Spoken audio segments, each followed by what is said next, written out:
नमस्कार। एक बार फिर से स्वागत है आपका आपके अपने YouTube चैनल हर घर आयुर्वेद में एक नए और बहुत ही साधारण विषय के साथ, जो है कि हमें ऐसे कौन से नेचुरल अर्जिज हैं जिनको हमें नहीं रोकना चाहिए, जो हमें बहुत से गंभीर बीमारियां पैदा कर सकती हैं। तो वीडियो को अंत तक ज़रूर देखना, ये आप सबके लिए बहुत ही फायदेमंद होने वाली है। आचार्य चरक ने सूत्र स्थान अध्याय 7, जिसका कि नाम है न बेगान धारियत, और अष्टांग हृदय के सूत्र स्थान 4, जो कि रोगानुत्पादनीय नाम से वर्णित है। तो इन अध्यायों में बहुत ही सुंदर शब्दों में ये वर्णन किया है कि जो हमारे नेचुरल अर्जिज हैं उनका हमें धारण नहीं करना चाहिए। अगर हम उनका धारण करते हैं तो हमें गंभीर व्याधियां जो है वो उत्पन्न हो जाती हैं। तो आइए देखते हैं ऐसे कौन से वो नेचुरल अर्जिज हैं, वेग हैं, जिनका हमें धारण नहीं करना चाहिए। नंबर 1 पे अपान वायु, 2 पे मल यानी कि हमारे डेफिकेशन फीकल मैटर, 3 मूत्र यूरिन, 4 पे छींक जो हम छींकते हैं,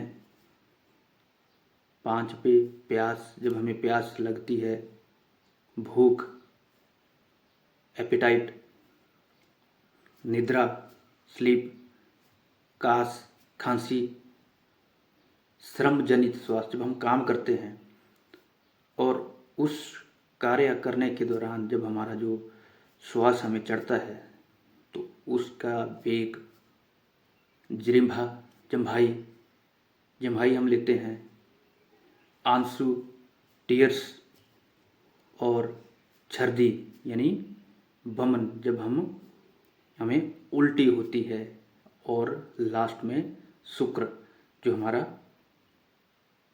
सीमन है। जब इन सभी वेगों का हम धारण करते हैं तो हमें बहुत सी ऐसी व्याधियां हो जाती है जो कि गंभीर व्याधियां मानी जाती है।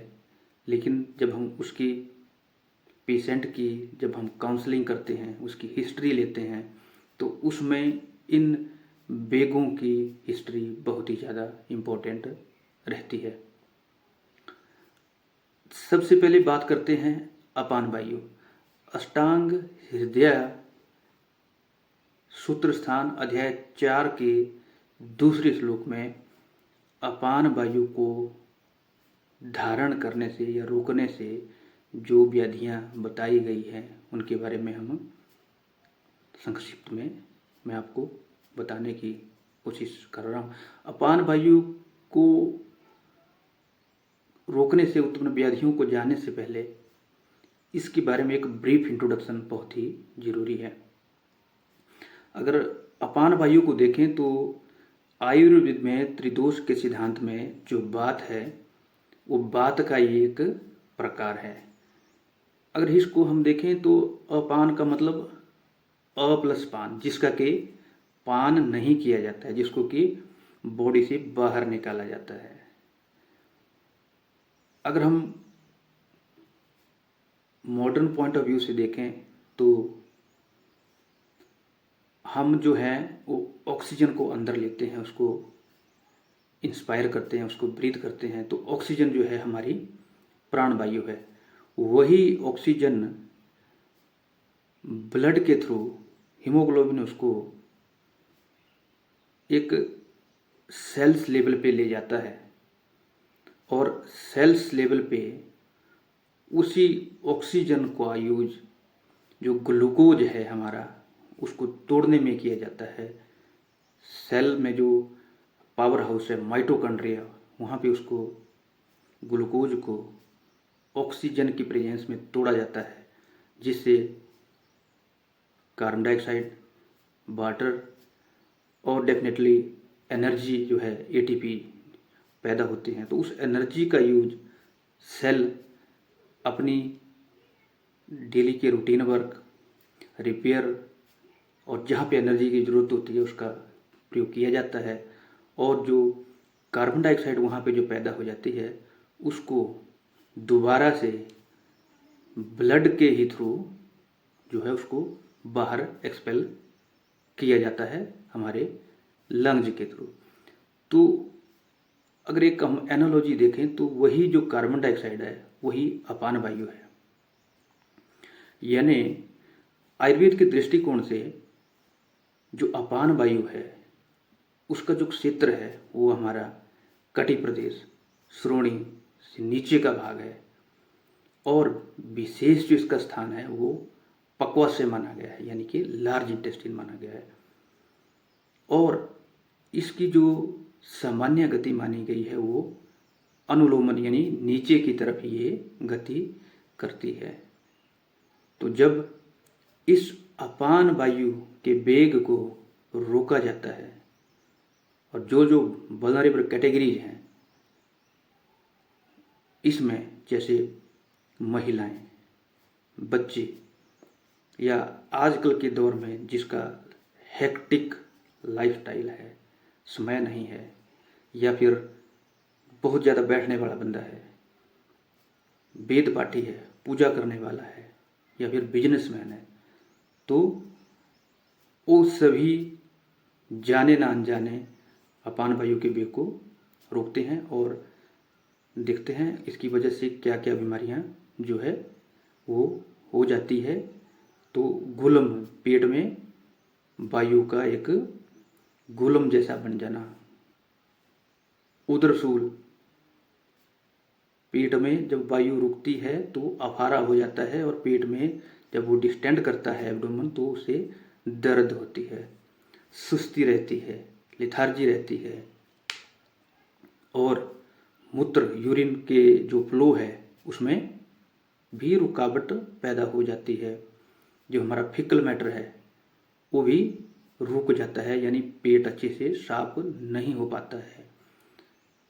और इसका रिलेशन डायरेक्टली और इनडायरेक्टली नेत्र रोग होने की संभावना भी इससे रहती है। जब वायु कोष्ठ में, उदर में रुक जाएगी तो वायु जो वहाँ पे अग्नि है उसको मंद कर देगी। अब बाहर भी देखें, जब आग जली हो कहीं पे और हवा बहुत तेज चल रही होगी तो वो हवा उस अग्नि को मंद कर देती है, उसकी लपटें कभी इधर को जाती है कभी उधर को जाती है। तो सेम पैटर्न में वो हमारी जठराग्नि को मंद कर देगी, और इस तरह से प्रतीत होगा जैसे हमारे हृदय में जकड़न पैदा हो जाए, यानी कि इससे कार्डियोपल्मोनरी डिस्ट्रेस भी हो जाता है।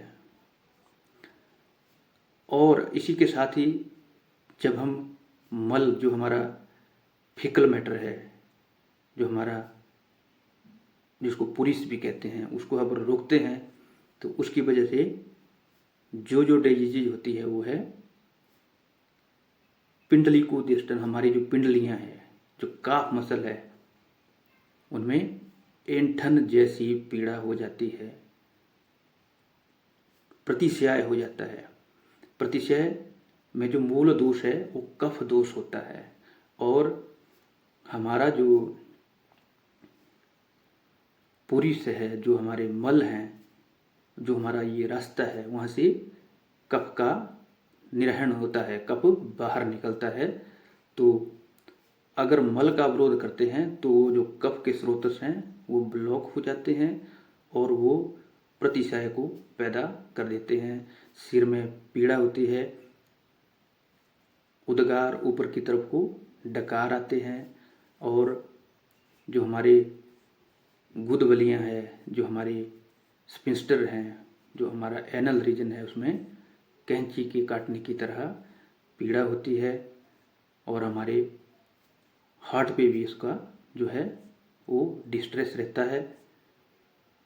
तो ये जो लक्षण हैं ये अपान वायु और पुरुष के वेग को रोकने से उत्पन्न होते हैं। अगर हम साथ ही साथ देखें तो अगर मूत्र के वेग को अगर हम रोकते हैं तो उससे हमें क्या क्या लक्षण होते हैं। हमारे अंग अंग में टूटने की सी पीड़ा हो जाती है,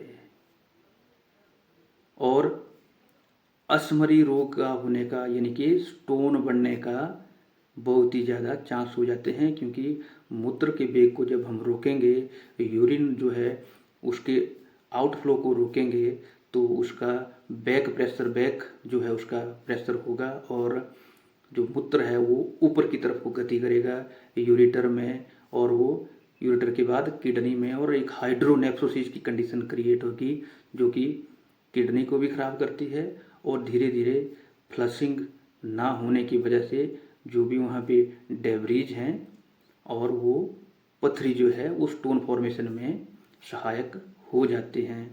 हमारे जो मूत्राशय है, ब्लैडर है, या फिर मूत्र मार्ग है, यूरेटर है, हमारा जो इंग्वाइनल रीजन है और ब्रिक है, मूत्र व स्रोत जो हैं उन सभी में वेदना उत्पन्न हो जाती है अगर हम मूत्र के वेग को रोकते हैं। तो अंत में मेरी सभी से यही अपील है कि स्वस्थ रहने के लिए आप इन वेगों का धारण ना करें, क्योंकि यही वेग धारण करने से बहुत सी गंभीर बीमारियों का कारण बन जाते हैं। तो मैं उम्मीद करता हूँ कि आप आचार्यों के द्वारा बताई गई इस नियम का पालन करेंगे और स्वास्थ्य का लाभ लेंगे। धन्यवाद।